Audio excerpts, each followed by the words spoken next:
नुआपड़ा जिला सेनापाली ब्लॉक बरगाँ और जामुगाँ मिलित आनुकूल्य माँ गढ़ियाणी फुटबॉल कमिटीर आयोजन क्रमे गजेन्द्र माझी स्मारकी फुटबॉल टूर्नामेंट उद्घाटित हो जाइछि।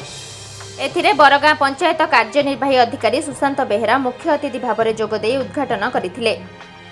सम्मानित अतिथि भाव सरपंच प्रतिनिधि चूड़मणि भोई, सरोज सुनानी, पीतबास भोई, मानस रंजन कट्टा, शेखर मेहर, देवराज कट्टा, बलराम माझी प्रमुख उपस्थित थिले। उद्घाटनी मैच फरसरा और बिछनापाली मध्य होइथिला। उक्त खेल में दुई दल परस्पर को गोटे लेखाएं गोल दे ड्र होइथिले। परे पेलाटिंग सुटआउट रे फरसरा दल बिछनापल्ली को 4-2 गोल रे परास्त करिथिला।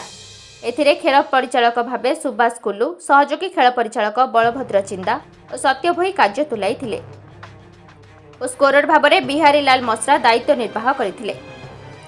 जगदीश नाग, प्रकाश पात्र, अरविंद होता खेलर धारा विवरणी प्रदान करथिले। आयोजक कमिटी सभापति जगदीश नाग, संपादक सत्य भोई, गुप्तेश्वर जगत, लोचन ठेला, भवेश भोई, तोफान ठेला, पंचानन सुनानी, टंकधर माझी प्रमुख सहयोग करथिले। उक्त खेल देखिबा पई अंचलर अनेक खेलप्रेमी उपस्थित रही खेल उपभोग करथिले। फुटबॉल कमिटी तरफ ये आयोजन करा प्रति वर्ष बहु वर्ष धरिक बहुत सुंदर भाव में श्रृंखलित भाव में मैच बना हो मत आज चीफ गेस्ट भाव में डाकिछन से माने कमिटी भाई मान बहुत बहुत धन्यवाद देवे। आज first day of the match and Pharsara और बिछनापाली दुईटा गोटे भल टीम दुईटा के रखा जाइए आ सिंगल डे सिंगल मैच ये हिसाब से आयोजन करा